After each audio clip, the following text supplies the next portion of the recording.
One of the questions I'm constantly getting asked these days is, Jake, how exactly do you get this shot? Is there a chase vehicle? What's going on there? Well, I've made several videos explaining what these 360 cameras are. I still get a lot of questions. I get a lot of DMs, emails, comments. So obviously I haven't answered enough of these questions. So in this video, we're gonna kind of go over exactly how I mount this thing, what exactly the camera does, the way I add audio in. I'm using the Insta360 cameras, but I do believe there's a few other ones out there on the market, and they can all pretty much do the same trick, being this floating orb of filming that's happening in the air in front of you.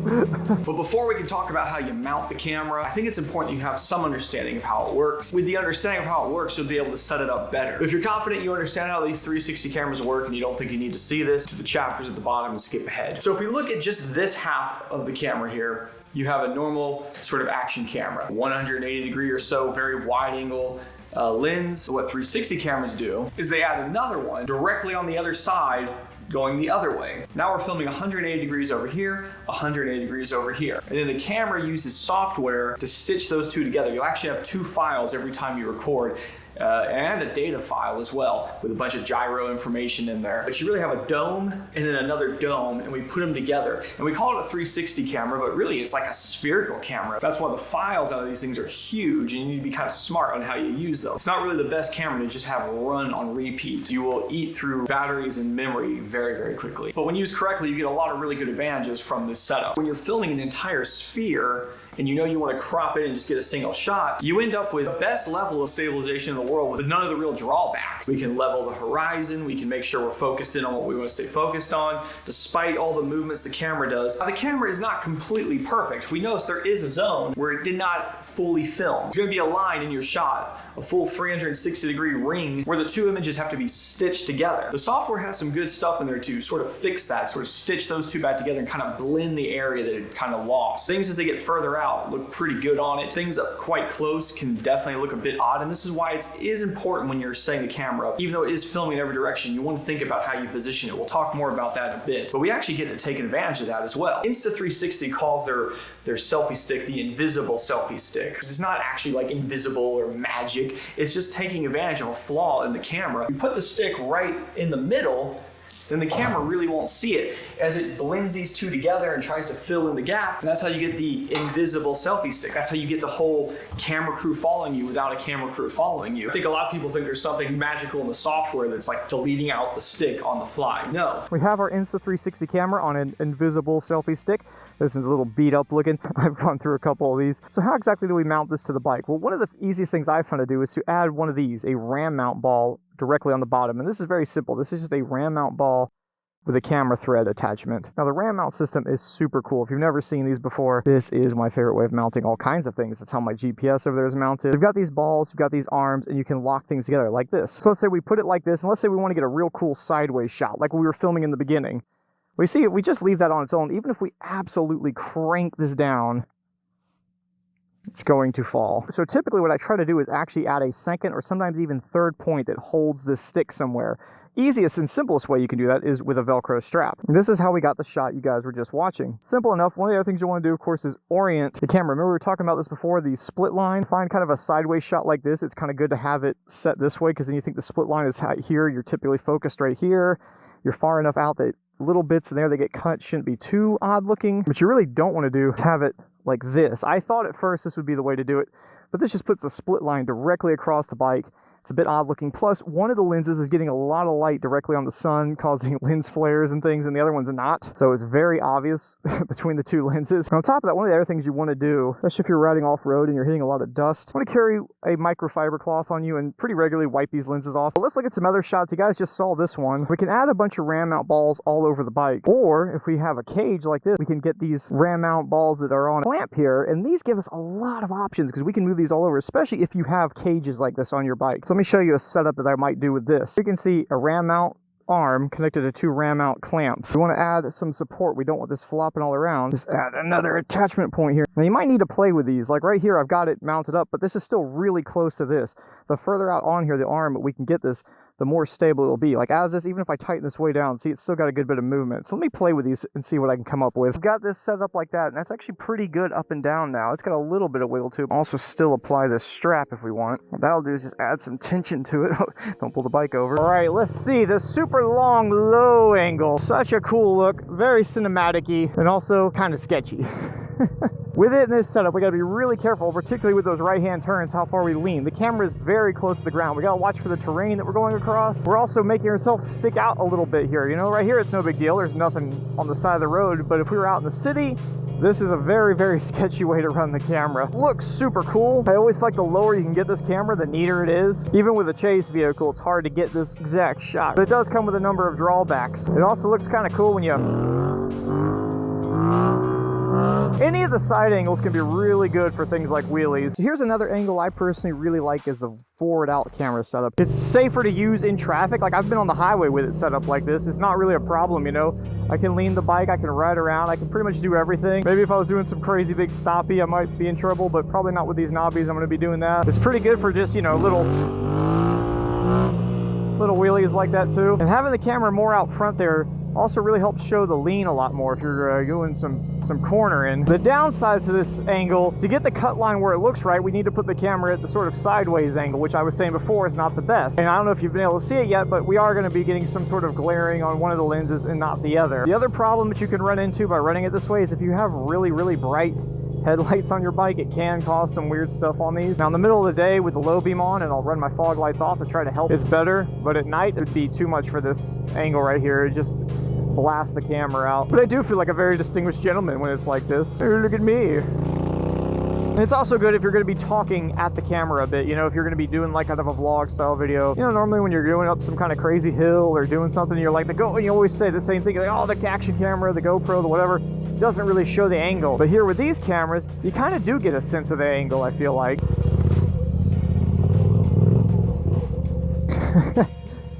And there lies another problem, as you guys just saw, the bounciness. And this is true of any time you're off-roading and this thing is way out on a stick, it's much more likely to start bouncing really hard when you hit things. Really will, I think, show the sort of angles and hills that you're on. Here, we'll go down this one right here and you can kind of get a sense of what we're doing here. As long as the camera isn't bouncing too much. There's no Goldilocks angle, as you're going to see with these. Every way we put it will have some goods and bads. But I do like this setup right here. I think it's a pretty dope, pretty cool setup. Let's try some more. On the one hand, yeah, you got to stop a lot, reposition this thing, but I mean, you'll see it's not that hard to do once you kind of get a system down. Sometimes I just leave the thing recording while I'm doing this. It's not that big a deal. This is less personable for like the vlogging stuff, because obviously I'm not like looking at the camera anymore. But for riding, I think, you know, especially kind of action-y riding, I think it looks really, really cool. Roll down towards the water, get a cool shot there. What's up, guys?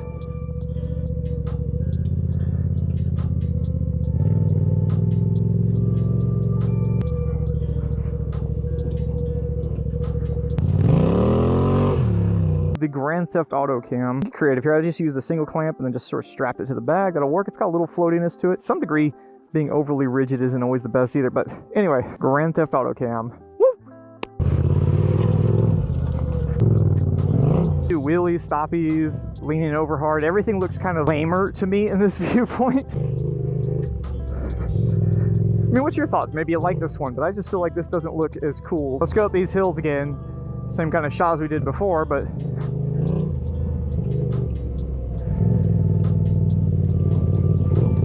oh, that's probably bouncy, sorry.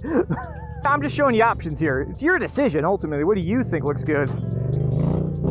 You also always have the ability of sort of following yourself around in post. I'll show you more about how to do that in the editing bit, but you know, something you can do. And then of course you've got this, the just basic B camera. In this configuration, we need to just have the lens pointing straight at you. Let's just make the cut line way out here where it's not a problem for us at all. Compared to just like putting a GoPro up here, well, we have the nice stabilized floaty lens, so you can, you know, see the bike leaning. This is like the least exciting way, but it's nice sometimes. It's very easy to do in traffic. It's very personable if you're trying to like have a very Moment with the camera. I just need to tell you guys about something. I've got to come clean. I know I put the green valve stem caps on my motorcycle tires, but I don't actually have nitrogen in there. I just wanted to look like a cool guy. Good for those heart-to-heart moments. And of course, you can see the screen too. You can tap, be like, oh, how much battery do I have left? Getting close. I do keep with me when I ride around like this extra batteries and a charger. Some other good options are running it like really down low and tight to the bike. Obviously, you're not going to see the whole bike in those, but like putting it down like on the axle, for instance, or close to the frame somewhere, always looks really, really cool. I think that's a big thing too, where these cameras differentiate from like just using a normal GoPro or a normal action camera like this, is that these always make the hills look less steep. They make the lean angles look less aggressive.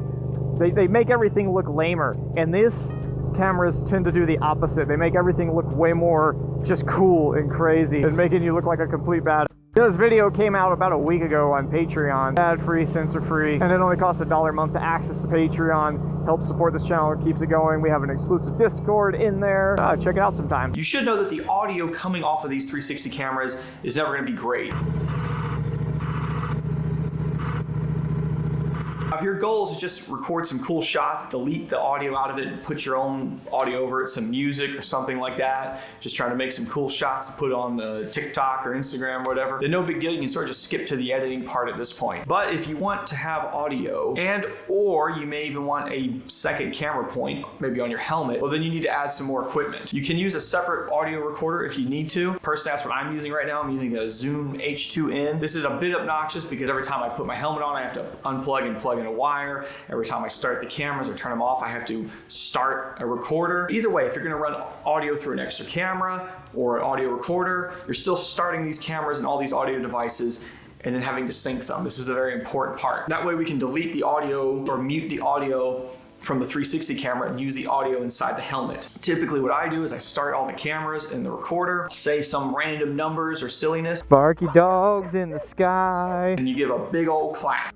This is best to do if you're stopped, which is a bit inconvenient. So here we are in the Insta360 program. Now there are ways of editing this stuff directly in different editors. For instance, I use Premiere Pro. There are some plugins, but it's kind of a clunky process. With this 360 footage, this is just the best workflow. We're just gonna click this whole folder and click open. 5 Insta360 videos in here to edit. Here I am, I just turned the camera on. Obviously, not only can we aim in any direction we want, we have some pretty interesting options here. We can go through and we can change the framing to this pretty much anything we want. So now this is your normal 16:9. This is what's always gonna kind of pop up into. We got this 2:3:5:1, whatever. This is like a theater thing here. I wanna show you, if we switch between that and 16:9, you can see we're not losing any like top to bottom. We're just gaining some more sides there. You're gonna have it just aiming at yourself. Direction lock is a really good thing to have on. What direction lock does is it's going to make sure the camera stays oriented in relation to like how it's mounted the entire time. See, no matter which way I turn, it's always aiming at me. See, that cut line looks a bit odd. So let's go play with that real quick. Dynamic stitching. I typically like the dynamic stitching. Again, it's not gonna fix anything right here against my hand. See how the sun's hitting the lens on one side and not the other? The chromatic helps a lot with that. Oh, there it is, look right there. That clap, that's the moment. So what I like to do is make sure for sure at this point it's aimed at myself. Let's add this key point. You click that little plus right here. I'm gonna click the default fisheye because we had it way zoomed out and silly. If you decide while the video is recording, you want it like aiming like this, or like maybe not even like really seeing you, it's looking at your guy behind you or whatever, that's all good, but you still want it to be aiming at you for that clap because we need to get that synchronization in there. Once it does that, we can kind of scroll through a little bit. You could just say, okay, I'm happy with that right there. I just want it aiming at myself, and you kind of can scrub through the whole video and say, okay, yeah, I'm pretty happy with that. Blah, blah, blah, everything's good.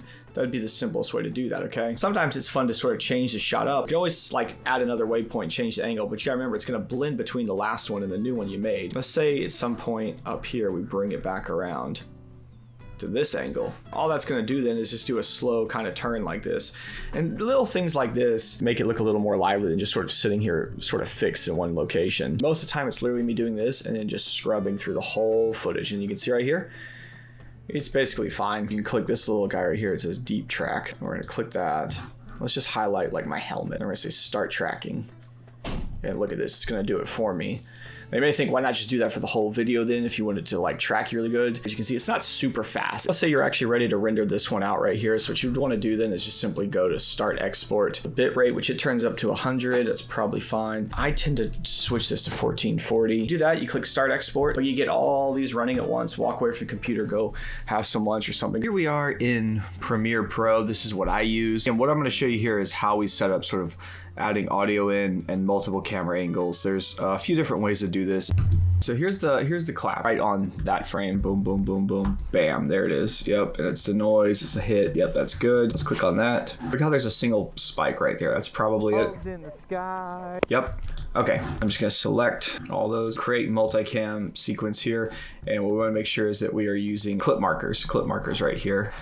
I'll click OK, but we're gonna right click on this, open in timeline. These things are a little wonky, so I'm actually gonna go up to sequence settings. All right, so we're gonna change that to the 2972 by 1440. I'm gonna say, oh, that's not right, blah, blah, that's okay, just say okay. We're gonna go like side to side here, so we do have a little bit of play side to side in this. If we need to make some adjustments, we can. This is just our helmet cam. And see, here's where I screwed up. I filmed in 2.7K. If I film in 4K, it would actually be, it almost look more like that. Like we'd actually have to zoom out slightly. In this case, it's the other way. I need to zoom in, which I remember it's 109.5. Bam, that kind of gets it in there pretty good. So that kind of fills it in. We're only crop zooming in just a little bit. In this one, we have a little bit of up and down. So this is really good too if you didn't point your camera perfectly right. We have a little bit of room in post. Again, this is just my thing. You don't have to do that. You can do the whole thing in 16:9 and not be weird. All my audio is on one line right now. That's just because of the mic setup I'm using. So I just go to audio channels and we'll put these both on the left. And then what we can do once we're back here in this timeline here that says main, let's just drag that one here that says M1 back on here. It's gonna say change sequence settings, just say okay. Our footage is playing, the audio is all synced up. Toggle multicam. Toggle multicam may not be in here, you might have to like go to plus here and add it in. We want to toggle multicam, that's gonna give us this. Oh, now you get to feel like a real freaking director guy doing this. You can actually click like 1, 2 like this and switch it on the fly. Super cool, and it'll actually remember your changes here. That's kind of neat. I've gotten really used to literally looking at the camera. Like I'll start talking. So right there, look at that. See, I'm looking over at it. So it'd be silly to stay on this angle. Plus that, it looks kind of goofy just seeing the big pole sticking out there. So what I would do is I'd say, okay, maybe I'm talking in a moment, my head starts to crack. Pop that, go here, change. See, oh, hey, what's going on, people? Yeah, I'm being personable talking to you. I know Vegas has got something similar like this it can do. I'm sure Final Cut does, and I'm sure lots of other programs have got some sort of multi-camera system set up in it. But this is the way I do that. Plus, I go and just use the opportunity to sneak my corrected audio back in there. Because of how we have to set it up, sync everything together, pre-edit all the footage, you can see where it may not be the camera you want to run all the time. This is like good B shots for your videos. I'm nutty enough that I am kind of running it all the time, but I can tell you it's a lot of extra work in post. Now, if you compare that to something like, I don't know, using one of the drones, they're getting really good with the following you technology. I know there's the Skydio with the beacon. This stuff works pretty good. However, I think it's still sort of limited to off-road use only. Running that on the road would be a pretty sketchy idea. I don't think I'm like the greatest videographer in the world, but I try to do things that I think look kind of cool and change it up a bit, trying to make it seem more cinematic cool. If I can. If I can't, I can at least fake it, make you guys think I know what I'm doing.